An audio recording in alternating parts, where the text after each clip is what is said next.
So good evening students. Today we will see the current affairs analysis of 29th March to 31st March. So April 1st lo உள்ளது tomorrow we will do that. First ல இருந்து 9 வரைக்கும்.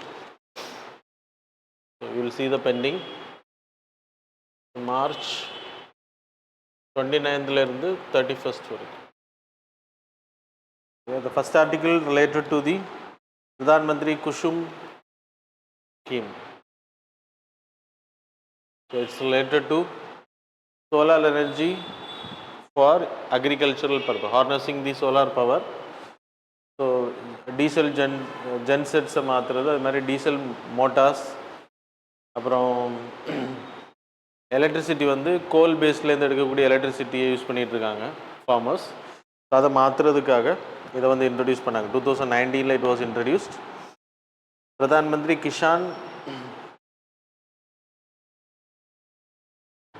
Kisan Urja Suraksha எவாம் Uttam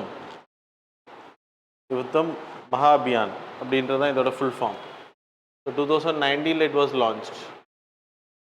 so solar, நான் உங்களுக்கு சொன்ன மாதிரி solar power like motor பம்ப்ஸை create பண்ணுறது, that is self standalone.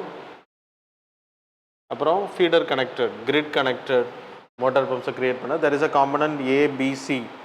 3 components are there. Component A,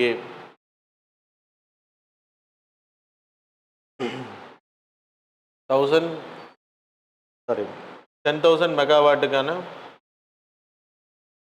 electricity from ground tilt connection, that is so agricultural land, like cultivable land இல்லைன்னா barren land, இதில் வந்து solar panels அமைச்சு அங்கே electricity produce பண்ணுறது. It can be used by the farmer as well as it can be sell to the grid connections. grid connection வந்து connect பண்ணி அதுலேருந்து வேறு ஃபார்ம் ஏரியாவுக்கு எடுத்துகிட்டு போகக்கூடியது. தென் காம்பனன்ட் பி வந்துட்டு standalone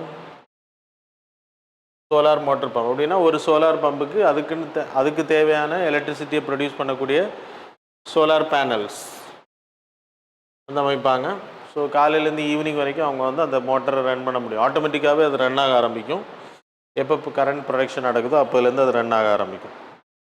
so that is about the component B, stand alone. 14 lakh வந்து install பண்ணுறதுக்கான டார்கெட். அது மாதிரி காம்பனன்ட் சி வந்துட்டு grid connected agriculture, grid connected. So இங்கே ப்ரொடியூஸ் பண்ணக்கூடிய எலக்ட்ரிசிட்டி ஃப்ரம் த சோலார், எங்கெல்லாம் பேரன் லேண்ட் இருக்கோ அங்கே கல்டிவேட் பண்ண முடியாது, அந்த ஏரியாஸில் அங்கே வந்து அக்ரிகல்ச்சர் பண்ண முடியாது. ஸோ அந்த ஏரியாஸில் வந்து ஃபுல்லாக ஃபார்மிங் ஏரியாவில் சோலார் பேனல்ஸ் அமைக்கிறது, அதுலேருந்து ப்ரொடியூஸ் பண்ணக்கூடியதை கிரிட் மூலமாக கனெக்ட் பண்ணி இங்கே கொண்டு வர்றது. ஸோ அதர் கல்டிவேபிள் ஏரியாவுக்கு கொண்டு வர்றதுக்கான ப்ராஜெக்ட். இதோட டார்கெட்டை எடுத்துக்கிட்டிங்கன்னா 34.84 ஜிகாவாட்டை வந்து அச்சீவ் பண்ணுறது. இது வரைக்கும் நம்மளோட இன்ஸ்டலேஷன் தட் இஸ் 12,164 மெகாவாட்டுக்கான, தட் இஸ் 12 ஜிகாவாட்டுக்கு நம்ம இது வரைக்கும் இன்ஸ்டால் பண்ணியிருக்கோம். கிட்டத்தட்ட 10 lakh component B category, 14 lakh, 10 lakh வந்து காம்பனன்ட் ஏ கேட்டகரியில் கொண்டு வர்றது, 13 lakh வந்து ஃபீடர் கனெக்ஷன். இது 14 lakh, இது வந்து 10 lakh கனெக்ஷன்ஸ். அது மாதிரி இது வந்து 13 lakhs ஃபீடர் கனெக்டட் கொண்டு வர்றது.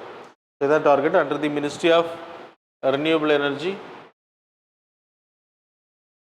அப்புறம் it's a central sector scheme, centrally sponsored scheme.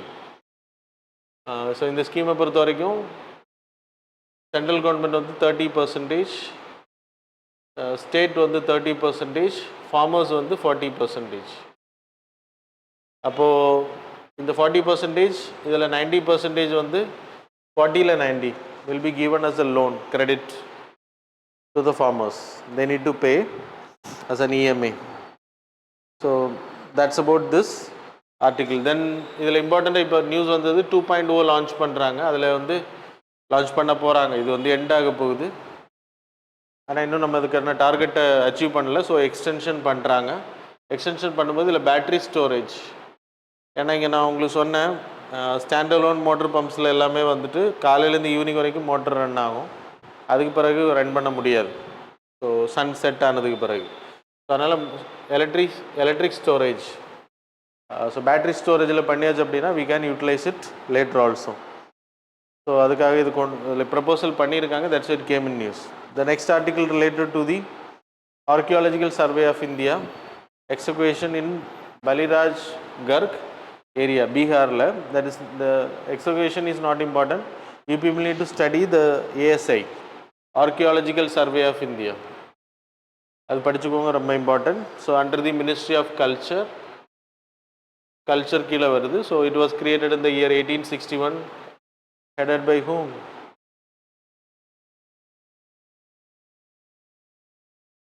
Alexander கன்னிங்கம்.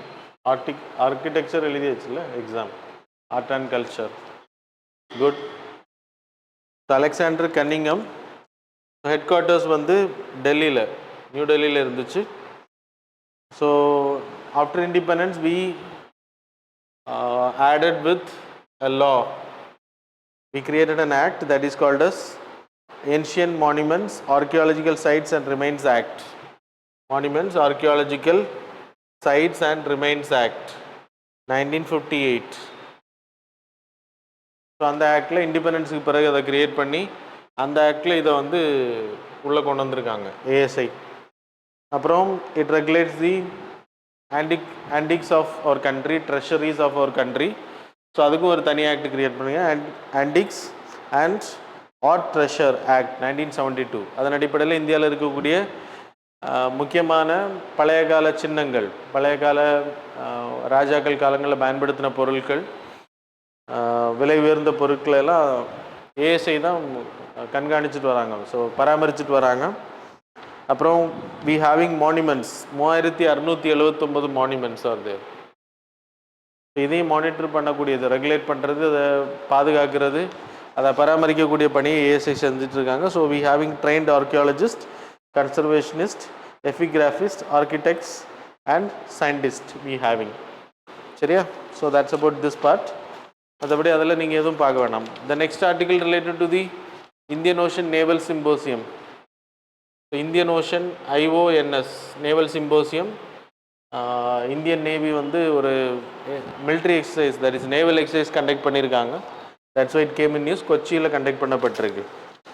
So Bangladesh, France, Indonesia, Kenya, Maldives, Mauritius, Sri Lanka, Singapore, Tanzania, Timor, Leste, இந்த கண்ட்ரிஸ் எல்லாமே இந்த ஐஎன்ஓஎஸில் வருவாங்க. ஸோ அவங்க இதில் பார்ட்டிசிபேட் பண்ணுறாங்க.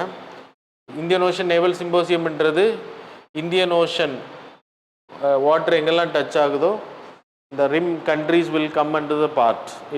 This was coined by India in the year 2008. நம்ம தான் இதை கிரியேட் பண்ணோம் ஃபஸ்ட்டாக. இந்தியா தான் ஹெட் பண்ணாங்க first time. So there will be it's a HADR. Even Pakistan is a part. Indian ocean rim அசோசியேஷனில் பாகிஸ்தான் வராது, சரியா? HADR, security, PDF, maritime, it's a maritime exercise.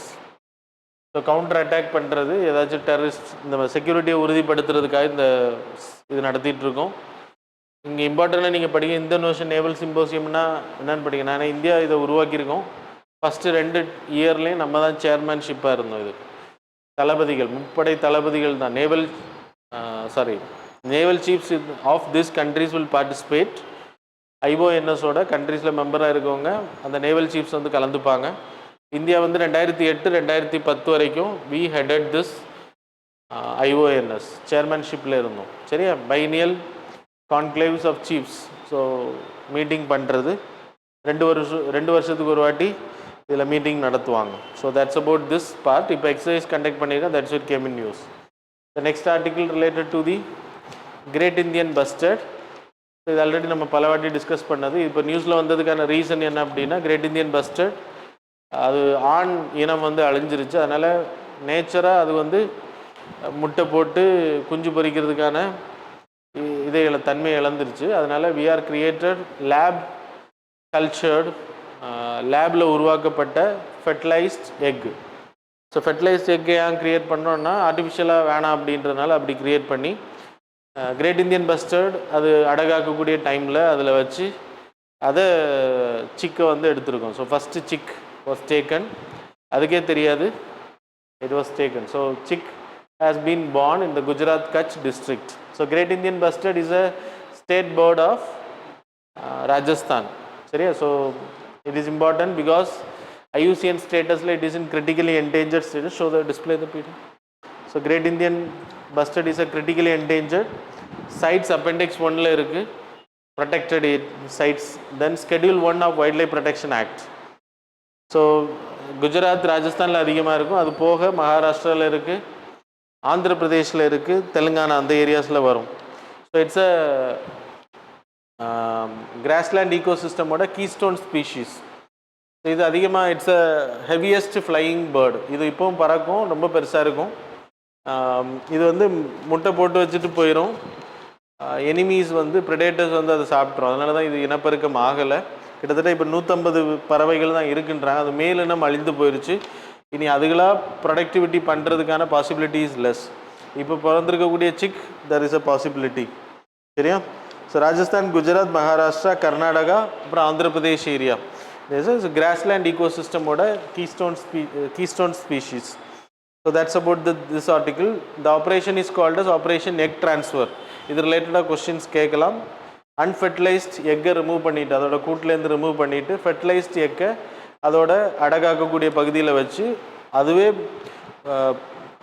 அதுலேருந்து சிக் வெளியில் வருது. ஸோ மதர் வந்து யார் அப்படின்னா கிரேட் இந்தியன் பஸ்டர்டு தான். ஆர்டிஃபிஷியலி ஃபெர்டிலைஸ்ட் எக்காக மாற்றுறோம். சரியா? we done it in lab. So that's about this part. The next article, ensuring federalism with delimitation, within delimitation. So what it means, so delimitation, இப்போ Lok Sabha census வந்து ஆரம்பிச்சிட்டோம் 2027க்கான census. இது இப்போது 1 இயரில் அவங்க முடிச்சு கொடுப்பாங்க. முடிச்சு கொடுத்தோன்னா அதுக்கு 2029 லோக்சபா எண்ணிக்கை வந்து உயர்த்துறதுக்கான பிளானை தான் மத்திய அரசு பண்ணிகிட்ருக்கு. ஸோ அப்படி பண்ணும்போது எப்படி கொடுக்க போகிறாங்க? ஏன்னா 2026ஓட நம்மளோட லிமிட் முடிஞ்சிருச்சு. அப்போது ஆல்ரெடி நம்ம 545 இருந்துச்சு. ஆக்சுவல் கான்ஸ்டியூஷனில் 552, சரியா? 550 இஸ் தேர். ஸோ அதை வந்து எக்ஸ்டென்ஷன் பண்ணுறதுக்கு, ஸோ இப்போது நம்ம 1971 சென்சஸ் படி தான் நம்ம இன்றைக்கி வரைக்கும் ப்ரொபோஷனல் ரெப்ரசன்டேஷன் பண்ணிகிட்டு இருக்கோம். அதை வந்து அதுவும் ப்ராப்பராக இல்லை. அதனால் அதை மாற்றணும் அப்படின்றதான் இங்கே இருக்கக்கூடிய. So every 10 years after every census we need to do delimitation according to the population. டீலிமிட்டேஷன்னா ஒன்றும் இல்லை, தொகுதிகளை வரையறுக்கிறது பாப்புலேஷன் அடிப்படையில். ஸோ லோக்சபா எலெக்ஷனுக்கு ஆர்டிகிள் 82 படி பண்ணுவாங்க. ராஜ்யசபா எலெக்ஷனுக்கு லெஜிஸ்லேட்டிவ் அசம்பிளி லெஜிஸ்லேட்டிவ் அசம்பிளிக்கு 170. குட். ஓகே. ஸோ லோக்சபாவுக்கு 82, ஸ்டேட் லெஜிஸ்லேட்டிவ் அசம்பிளிக்கு வந்துட்டு 170 ஆர்டிகிள் அதன் மூலமாக பண்ணுவாங்க. டீலிமிட்டேஷன் இது வரைக்கும் நம்ம பண்ணியிருக்கோம் 1952, 1963, 73, அப்புறம் 2002 பண்ணியிருக்கோம். அதுக்கு பிறகு நம்ம பண்ணலை. அதுக்கான ரீசன் வந்து 42nd Amendment Act 1976 we froze 1971 census அடிப்படையில் தான் நம்ம வந்து டீலிமிட்டேஷன் பண்ணணும் அப்படின்றது. It is valid till 2000. அதுக்கு பிறகு 84th Constitutional Amendment Actல we extended up to 2026. 1971 census அடிப்படையில் தான் இது வரைக்கும் பண்ணணும். அதுக்கு பிறகு 2002க்கு பிறகு நம்ம பண்ணலை டீலிமிட்டேஷன்ஸ். டீலிமிட்டேஷன் எதுக்கு பண்ணணும் அப்படின்னா பாப்புலேஷன் அடிப்படையில் தொகுதிகளை மறுசீரமைத்தல், இல்லைன்னா வரைதல், புதுசாக வரைகிறது. சரியா? புதிய கான்ஸ்டிடுவன்சிஸை க்ரியேட் பண்ணுறது பாப்புலேஷன் அடிப்படையில். ஸோ இது ஏன் பண்ணலை அப்படின்றத நான் உங்களுக்கு சொன்னேன். 1971 சென்சஸ் அடிப்படையில் தான் பண்ணோம் அப்படின்னா பாப்புலேஷன் கண்ட்ரோலிங் மெஷர்ஸ் எடுத்தது சதர்ன் ஸ்டேட்ஸ் அதிகமாக எடுத்தாங்க, நார்தர்ன் ஸ்டேட்ஸ் பெருசாக அதை எடுத்துக்கல. அதனால் population on northern states is very high comparing to the southern states. Southern states எல்லாமே ஸ்டெபிளைஸ் ஆகி இப்போ குறைய ஆரம்பிக்குது பாப்புலேஷன். ஃபெர்டிலிட்டி ரேட் இஸ் 1.6, 1.7 அப்படி இருக்காங்க டோட்டல் ஃபெர்டிலிட்டி ரேட். ஆனால் நீங்கள் பீகார்லாம் எடுத்திங்கன்னா they are above the replacement rate 2.1க்கு மேலே இருக்காங்க. இப்போது பாப்புலேஷன் நம்ம கம்பேர் பண்ணும்போது பீகார், யூபியெல்லாம் அதிகமாக இருக்கும். ஸோ இதன் அடிப்படையில் நம்ம பண்ணோம் அப்படின்னா டீலிமிட்டேஷன்ஸ் வந்து அதிகமான சீட்டு வந்து யூபி பீகார் போன்ற மாநிலங்களுக்கு கிடைக்கும். இப்போ அப்படி தான் கிடைக்க போகுது. ஸோ அது வந்து நம்மளை பனிஷ் பண்ணுற மாதிரி இருக்கும் அப்படின்றதுனால அதை அன்னைக்கு பண்ணாங்க. தமிழ்நாடு போன்ற ஸ்டேட்ஸ் இன்றைக்கும் we are asking for extension of delimitation. 1971 census அடிப்படையில் தான் பண்ணணும். அது பாசிபிலிட்டியே கிடையாது இனிமேல். ஏன்னா ரொம்ப நாள் ஆகிருச்சு, கிட்டத்தட்ட 50 வருஷங்கள் நம்ம தாண்டியாச்சு. சரியா? அப்போ இனிமேல் அந்த 50 இயர்ஸுக்கு முன்னாடி இருக்கக்கூடிய பாப்புலேஷன் படி பண்ணுறது அது நடைமுறைக்கு உகந்ததல்ல. அப்போ வி நீட் டு ரிஃபார்ம். டீலிமிட்டேஷனில் சேஞ்சஸ் கொண்டோம் ப்ரொபோஷனல். ஏன்னா நீங்கள் எடுத்துக்கிட்ட உமன் ரிசர்வேஷன்ஸ் வந்து கொடுக்க இருக்கும். எதனால டீலிமிட்டேஷன் இப்போ இமீடியட்டாக பண்ணணும் அப்படின்னா 2029 எலெக்ஷனுக்கு பிறகு வி ஆர் கோயிங் டு அந்த எலெக்ஷனில் we are going to bring women's reservation 33% reservation for women. அது வந்து கொண்டு வரணும் அப்படின்னா அது ஆல்ரெடி அது கான்ஸ்டியூஷன் அமெண்ட்மெண்ட் மூலமாக கொண்டு வந்தாச்சு. அது இம்ப்ளிமெண்டேஷன் வந்து நெக்ஸ்ட் எலெக்ஷனுக்கு வச்சுருக்கோம். ஆஃப்டர் தி டீலிமிட்டேஷன் வச்சுருக்கோம். என்னை டீலிமிட்டேஷன் முடியுதோ அன்றைக்கி தான் பண்ண முடியும். அப்போ டீலிமிட்டேஷன் பண்ணால் தான் 33% பெண்களுக்கு இடஒதுக்கீடு. இப்போ எஸ்சி எஸ்டி கேண்டிடேட்ஸுக்கு தனி தொகுதியெல்லாம் சொல்கிறாங்கல்ல, அது லைக் ரிசர்வ்டு கான்ஸ்டிடுவன்சிஸ். அதே மாதிரி பெண்களுக்கும் ரிசர்வ்டு கான்ஸ்டிடுவன்சி வரும், தனி தொகுதி மாதிரி பெண்களுக்காக ரிசர்வ் பண்ணக்கூடியது. அது மாதிரி எஸ்சி எஸ்டி ரெப்ரசன்டேஷனும் நிறைய இடங்களில் எஸ்சி பாப்புலேஷன் அதிகமாகிருச்சு. 2011 சென்சஸில் எஸ்சி பாப்புலேஷன் இஸ் 15.9%. இப்போ SC population all over the India under the survey, not by the census, 19.6% SC population இருக்குன்றாங்க. ஸ்கெடியூல் ட்ரைப்ஸ் எடுத்துன்னா 1.2 2011 சென்சஸ், நவ் இட் இஸ் 1.6% அதிகமாக இருக்குது. அப்போ அவங்களோட ரெப்ரசன்டேஷனை அதிகப்படுத்தணும். அவங்களுக்கும் தொகுதிகள் மறு சீரமைப்பு பண்ணப்படும், மறு வரைவு பண்ணப்படணும். Issue of malapportionment, that is one man one vote concept. இப்போ நீங்கள் எடுத்துன்னா கேரளாவோட பாப்புலேஷன் ப்ரொபோஷனல் ரெப்ரசன்டேஷன் கிடையாது. நம்ம கேபினெட் மிஷன் பிளான் படி 10 லட்சம் பேருக்கு ஒரு ஆள் அப்படின்ற கான்செப்டில் தான் அன்னைக்கு பண்ணாங்க, கான்ஸ்டியூண்ட் அசம்பிளிக்கு ப்ரப்போஸ் பண்ணாங்க. அதுதான் நம்ம நடைமுறைப்படுத்தினோம். ஆனால் கேரளாவில் 1.8 மில்லியன் பீப்புளுக்கு ஒரு ஆள் ரெப்ரசன்டேஷன் இருக்காங்க. அப்படின்னா 18 லட்சம் பேருக்கு ஒரு ஆள். யூபி எடுத்துக்கிட்டால் 32 லட்சம் பேர், 3.2 மில்லியன், தட் இஸ் 32 lakhs பீப்புளுக்கு ஒரு எம்பி இருக்காங்க. அப்போ ரெப்ரசன்டேஷன்லேயே மிஸ்மேட்ச் இருக்குது. அதனால் இது மாற்றப்படணும். Inability of MPs to address, நான் இப்போ சொன்னது தான் 10 லட்சம் பேருக்கு ஒரு ஆளுன்றது தான் கரெக்டு. அப்போ 18 லட்சம் பேர் 32 லட்சம் பேருக்கு அப்படின்றப்போ வி ஹேவிங் ஹியூஜ். ஆவரேஜாக இந்தியாவை எடுத்துன்னா ஒரு ஆள் வந்துட்டு ஒரு எம்பி ரெப்ரசன்டிங் 2.2 மில்லியன் பீப்புள் ஆவரேஜாக ஆல் ஓவர் இந்தியா. அப்போ 20 லட்சம் பேருக்கு கான்ஸ்டியூண்ட் அசம்பிளியை பண்ணது கம்பேர் பண்ணும்போது அங்கே 10 lakhsக்கு ஒரு ஆள், இப்போது 22 lakhsக்கு ஒரு ஆள் இருக்கும். யூஎஸ்ஏ எடுத்திங்கன்னா 0.6 மில்லியன் பீப்புளுக்கு ஒரு ஆள் இருக்காங்க. ஸோ அங்கே பாப்புலேஷன் வளரல, அதுவும் ஒரு கன்சர்ன்.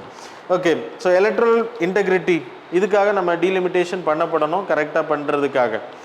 ஸோ டீலிமிட்டேஷனில் இருக்கக்கூடிய ப்ராப்ளம்ஸ் எடுத்துக்கிட்டிங்கன்னா நம்ம cultural fault line, north south வந்து ஹிந்தி அப்படின்ற பேரில் பிரிஞ்சிருக்கும். அது இன்னும் நம்மளை பின்னோக்கி கொண்டு போகிறதுக்கான வாய்ப்பு இருக்குது. அது மாதிரி ஸ்டேட்ஸோட GSDP, the pattern of economic development, இதனால் இப்போ தமிழ்நாடு போன்ற ஸ்டேட்ஸு மிஸ்ரெப்ரசன்டேஷன் பண்ணப்படும், டீலிமிட்டேஷன் பண்ணப்படும், நமக்கு சீட்டு கம்மியாகும். Higher stake for big states, அப்படின்னா யூபிக்கு வந்து 11 சீட்டு 20 சீட்டு அதிகமாகிறதுக்கான வாய்ப்பு இருக்குது. தமிழ்நாடு போன்ற ஸ்டேட்ஸுக்கு they will come down 8 seats, already இருக்கிறதுலேருந்து கம்மியாவாங்க அப்படின்னு ஒரு பயம் இருக்குது. அது எந்த அளவுக்கு உண்மை அப்படின்றது தெரில. டிஸ்கரேஜ்மெண்ட், தட் இஸ் நம்ம பாப்புலேஷனை கண்ட்ரோல் பண்ணதுக்கு அன்னைக்கு அவங்க சொன்னதையெல்லாம் கேட்டு, சென்ட்ரல் கவர்மெண்ட் சொன்னதையெல்லாம் கேட்டு தமிழ்நாடு, கேரளா, ஆந்திரா, கர்நாடகா இங்கே எல்லாமே பாப்புலேஷனை நம்ம கரெக்டாக கண்ட்ரோல் பண்ணியிருக்கோம். அதுக்கு அவங்க ரிவார்ட் பண்ணணும் ஆக்சுவலாக. ஆனால் ரிவார்டு பண்ணாமல் இப்போ இப்படி பண்ணும்போது நம்மளோட சீட்டை பிடுங்கும்போது, நம்மளோட சீட்டு கம்மியாகும்போது, யூபியை கம்பேர் பண்ணும்போது சில வேளை 2 சீட் 3 சீட் அதிகமாகலாம் இன்றைக்கி இருக்கிறத விட. ஆனால் யூபியை கம்பேர் பண்ணும்போது நம்ம ரொம்ப கம்மியாக இருப்போம். அப்படின்றப்போ இது பழி வாங்குதல், அப்படின்னா ஒரு தண்டனை கொடுக்குறாங்க அப்படின்றது. அப்போ இனிமேல் அவங்க எதுவுமே ஃபாலோ பண்ண மாட்டாங்க. அதனால் நம்ம ஃபாலோ பண்ணாமல் இருக்க போகிறது கிடையாது. மாரல் கான்ட்ரடிக்ஷன், சப் ரீஜனலிசம் உருவாகும். So sometimes they will demand for secessionist, அப்படிதானா? somebody will demand, you people know who will demand. Okay, so இதெல்லாமே தவிர்க்கப்படணும் அப்படின்றது இந்த ஆர்டிக்கிளோட explanation. Then next article related to the NPT, non proliferation ட்ரீட்டிலிருந்து Iran வந்து வெளியேறதுக்கான ப்ராசஸ் அவங்க பண்ணிகிட்டு இருக்காங்க. So India is not a member of this NPT, Non-Proliferation Treaty. 1967, when we conducted first nuclear test. சரியா? ஸோ அதுக்கு சாரி அது NSC. NPT non proliferation ட்ரீட்டின்றது nuclear weapon state, nuclear weapon state, non nuclear weapon state அப்படின்னு சொல்லிட்டு நான் nuclear weapon ஸ்டேட்னு 2 category பிரிக்கிறாங்க. 1968 இது implementation கொண்டு வராங்க, சைன் ஆரம்பித்தது. And it came in to existence இன் 1970. சரியா? நான் நியூக்ளியர் வெப்பன் ஸ்டேட்னா யூஎஸ்ஏ, ஃப்ரான்ஸ், அப்புறம் you having China, UK, Russia. இந்த 5 நாடுகளும் நியூக்ளியர் வெப்பன் ஸ்டேட்டாக இருக்காங்க. நான் நியூக்ளியர் வெப்பன் ஸ்டேட்னா மற்ற எல்லாருமே நான் நியூக்ளியர் வெப்பன் ஸ்டேட். அவங்கள்ட்ட இருக்கக்கூடிய நியூக்ளியர் வெப்பன்ஸ் எல்லாமே விட்டுறணும், அவங்க எதுவும் வாங்கக்கூடாது பக்கத்து நாடுகள். இந்த நாடுகள் மற்ற கண்ட்ரிஸுக்கு கொடுக்கக்கூடாது. கிட்டத்தட்ட 191 மெம்பர்ஸ் இருக்காங்க. India is not a member, Israel is not a member, so Pakistan is also not a member of this group. So 191 countries இருக்கும். இது எதுக்கு அப்படின்னா நியூக்ளியர் ப்ராலிஃபரேஷனை வந்து தடுக்கிறதுக்காக, நியூக்ளியர் வெப்பன்ஸ் வந்து அதிகமாகிறத தடுக்கிறதுக்காக. So non nuclear weapon states are not allowed to create, develop, purchase nuclear weapons from other countries. பண்ணவே கூடாது. நியூக்ளியர் எனர்ஜிக்காக அவங்க பயன்படுத்திக்கலாம், மற்றபடி அதை எந்த பர்பஸுக்கும் பண்ணக்கூடாது. இப்போது ஈரான் கூட ப்ராப்ளம் வர்றதுக்கான ரீசனும் அதுதான். Because they are the part of NPT, they are not allowed to create. So we are not a part of NPT, so we are allowed to create. India ஏன் ஜாயின் பண்ணலை அப்படின்றது தான் questions கேட்பாங்க. India join பண்ணாததுக்கான reason China and Pakistan is also having nuclear weapon. So இவங்க 2 பேரும் dismantle பண்ணால் தான் நம்ம ஜாயின் பண்ண முடியும். ஸோ இது வந்து எகெயின்ஸ்ட் சைனாவுக்கு வந்து அலோவ் பண்ணுறது. இவங்க எது வரைக்கும் வச்சுருக்கலாம் அப்படின்னா எல்லா கண்ட்ரிஸும் நியூக்ளியர் வெப்பன்ஸை விட்டுறதுக்கு பிறகு they also need to dismantle. அது நடக்கும்னு நம்ம நினைக்க முடியாது. ஈவன் உக்ரைன் இன்னைக்கு பாதிக்கப்படுறதுக்கான காரணம் அவங்க நியூக்ளியர் வெப்பனை இவங்களை நம்பி விட்டதுனால. கரெக்ட் தானே? ரியல் தானே? Yes, Ukraine had a huge source of nuclear weapon. Next article, high maternity death in India. So Lancet report, so it's a journal. So India would maternal mortality na enadhu pregnancy time period la death ஆகிறது after 42 days of, before 42 days of terminations, abortions இந்த மாதிரி பண்ணும்போதும் அதில் death ஆகிறதும் கணக்கில் எடுக்கப்படும். India குளோபலில் எடுத்திங்கன்னா 2.4 lakh globally வந்து இறக்குறாங்க பெண்கள். அதில் இந்தியாவை எடுத்துக்கிட்டிங்கன்னா 24,000 பெண்கள் வந்து annually they are dyeing. Maternal health அது வந்து ஆக்சிடென்ட்ஸ் அந்த மாதிரி கிடையாது, ப்ரெக்னன்சி கிரிட்டிகாலிட்டி, குழந்தை பிறக்கிறதுல இருக்கக்கூடிய பிரச்சனைகள், இதனால் ப்ளீடிங்ஸ், இந்த ரீசன்னால் ஹைப்பர் டென்ஷன்ஸ், இன்ஃபெக்ஷன். ஏன்னா சில டைமில் பிபி வந்து ஷூட்டப் ஆகும், அப்போ கவனிக்கலை அப்படின்னா blood vessels, so blood bleeding அடிக்கும், அப்போ இறந்து போகிறதுக்கான வாய்ப்பு இருக்குது. So it's a preventive. Haemorrhage, high BP எல்லாம் இருந்துச்சுன்னா அதை கண்ட்ரோல் பண்ண முடியும், ஆனால் பண்ண மாட்டேங்கிறோம். அதில் கரெக்டாக ஹெல்த் ஃபெசிலிட்டிஸ் வந்து ப்ராப்பராக போகலை அப்படின்றதான் இந்த ஆர்டிக்கிளோட எக்ஸ்ப்ளனேஷன். எம்எம்ஆரை எடுத்துக்கிட்டிங்கன்னா இந்தியாவில் 15 to 49 உமன் குளோபலாக சஸ்டைனபிள் டெவலப்மெண்ட் கோலில் 3.1 அப்படின்ற கோலில் 70 per lakh அப்படின்னு குறைக்கணும். நம்ம இந்தியாவை எடுத்துக்கிட்டிங்கன்னா 130 per 1 lakh இருந்துச்சு 2016 இறக்குறவங்களோட எண்ணிக்கை. 1 லட்சம் ப்ரெக்னென்ட் பெண்களில் 130 பெண்கள் வந்து மெட்டர்னல் மெர்டாலிட்டி நடந்துட்டு இருந்துச்சு. இப்போது we reduce to 97, even though we are above the global average, India ஆவரேஜாக. ஆனால் தமிழ்நாடு, கேரளா இந்த ஸ்டேட்ஸ் எல்லாமே வந்து we are near to global average, that is 70க்கு பக்கத்தில் இருக்கும். அப்போ 70 இறக்குறாங்க இன்னும். அது மாதிரி தமிழ்நாடு, கேரளா இந்த ஸ்டேட்ஸ் எல்லாமே, புதுச்சேரி, கோவா இந்த ஸ்டேட்ஸ் எல்லாமே வந்துட்டு உங்களுக்கு 100% இன்ஸ்டிடியூஷனல் டெலிவரி இருக்குது. 89% தான் இந்தியா ஃபுல்லாக we having institutional delivery, that is 79லேருந்து 89 கொண்டு வந்திருக்கோம் இப்போ institutional delivery. This are the achievement. Challenges எடுத்துன்னா அவுட் ஆஃப் பாக்கெட் எக்ஸ்பெண்டிச்சர், ஹாஸ்பிட்டல்ஸோட செலவு அதிகம், சோஷியோ கல்ச்சரல் ஸ்டிக்மா, பெண்களை வந்து லைக் பிரசவம் பார்க்குற வீட்டில் வச்சு பார்க்குறது, அது ஒன்று இன்றைக்கி ஒரு கல்ச்சராக வச்சுருக்காங்க. Rise in high risk pregnancies. அப்போது நிறைய இன்றைக்கி பெண்கள் வந்து ஊட்டச்சத்து குறைபாடுகள் இருக்கிறதுனால ப்ரெக்னென்சியில் ரிஸ்க் அதிகமாகுது. So these are the reasons. Challenges எடுத்துக்கிட்டா problems. So that's about this article. The next Artemis 2. Artemis 1, it was launched in 2000. So Artemis 1, 2, 3 மூணு ஆர்டெமிஸ் இருக்காங்க. 1972 நிலாவில் ஃபஸ்ட்டு கண்ட்ரி அவங்க கால் வச்ச பிறகு 50 வருஷத்துக்கு பிறகு இப்போ தான் திருப்பியும் அவங்க அதுக்கான ப்ராசஸை பண்ணுறாங்க. Artemis 1, 2 and 3. Last year they asked Artemis தானே ரிலேட்டடாக கொஸ்டின்ஸ் கேட்டிருந்தாங்க. Artemis ஆக்சியம் யா. ஸோ அதனால் கொஸ்டின்ஸ் வரலாம். Artemis வந்து ஃபஸ்ட்டு வந்து போயிட்டு ஆர்பிட் பண்ணிட்டு வரோம். அது வந்துருச்சு ஆல்ரெடி. இட்ஸ் அ அன்க்ரூ மிஷன், நம்ம ககன்யானுக்கு பண்ணுற மாதிரி. அதுக்கு பிறகு நம்ம மேண்ட் மிஷன் பண்ணுறோம் Artemis 2ல். அது போயிட்டு நம்ம எர்த்தை சுற்றி எர்த்தோட ஆர்பிட்டில் கிட்டத்தட்ட 3 to 4 days, 1 to 2 days எர்த்தோட ஆர்பிட்டில் இருக்கும். அதுக்கு பிறகு ஜியோ ட்ரான்ஸ்ஃபர் ஆர்பிட் மூலமாக இட் வில் கோ டு மூனோட ஆர்பிட்டில். அந்த இமேஜ் ஷோ த இமேஜ். மூனோட ஆர்பிட்டில் சுற்ற 3 to 4 days goes to the moon. அப்புறம் மூனில் இருந்து ஒரியான்ன்றது அதோட நெய்ம். மூன் ஃப்ளை பை அங்கேருந்து without any fuel it will come back to the earth. கிராவிடேஷனுக்கு வரும். அதுக்கு பிறகு எர்த்தை ரிட்டர்ன் பண்ணி 5 to 8 நாள் உள்ளாடி it is return to earth. க்ரூவை வந்து கரெக்டாக கொண்டு விட்டுரும். ஸோ க்ரூ மெம்பர்ஸ் இருப்பாங்க. Artemis 3ன்றது மூனில் இறங்கி ஆராய்ச்சி பண்ணுறது, லேண்டிங் பண்ணுறது. So that's about Apollo's Artemis 1, 2, 3.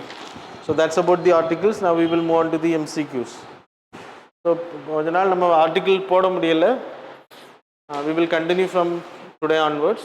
So answers mark பண்ணுங்கள், நோட்ஸ் எல்லாம் எடுத்துக்கோங்க. So question number 1, statements regarding the tuberculosis TB disease. Statement number 1, it's a viral communicable disease caused by Mycobacterium TB. Statement number 2, as per the global TB report 2023, India has the highest burden of TB cases. Statement number 3, Nikshay or DOTS are initiative launched by the Ministry of Health to tackle TB in India. Which of the statements given above is are correct? Options are A, color different இருக்கிறதுனால the answer correct ன்னு நினச்சிடாதீங்க. Be careful. So option A 1 and 2 only, B 2 and 3 only, C 1 and 3 only, D all of the above. So question number 2, with reference to India's updated nationally determined contribution for 2031-35, consider the following statements. Statement number 1, it reduced intensity GDP by 47% from 2005 levels by 2035, 60% cumulative electric power capacity from non-fossil sources by 2035. Statement number 3, create an additional carbon sink of 250 to 300 billion tons of carbon dioxide equivalent through forest and tree cover by 2035. How many of these statements given above are correct? Options are A only 1, B only 2, C all the 3, D none of the above. Question number 3, consider the following statements. Statement number 1, biologics include medicines that generally come from living organism, which can include animal cells and microorganism. Statement number 2, a biosimilar is a biologic that contains similar versions of already approved biological drugs. Statement number 3, both biologics and biosimilars are used to treat complex disease such as cancer and autoimmune diseases. Which of the statements given above is are correct? Options are A 1 and 2 only, B 2 only, C 1 and 3 only, D all of the above. Question number 4. So which of the statements given above is are correct? Options are statement number 1, the SDR, special drawing rights, is an international reserve currency created by IMF that member countries can use directly to settle private international trade transactions. Statement number 2, SDR is neither a currency nor a claim on the IMF, but rather a potential claim on the freely usable currencies of IMF. Options are A 1 only, B 2 only, C both, D neither. Question number 5, consider the following statements regarding orange economy. So statement நான் கரெக்டாக read பண்ணுறேன். First one, live events and music shows. Second, animation and VFX. Third வந்து digital media, fourth வந்து online gaming. So 4 statement தான் இருக்குது, 2 ரிப்பீட்டடாக இருக்குது. So how many of these statements given above is a part of orange economy? Options are A, only 1, B, only 2, C, only 3, D, all of the above. So that's all about the current affairs and MCQ. Thanks a lot for joining with us.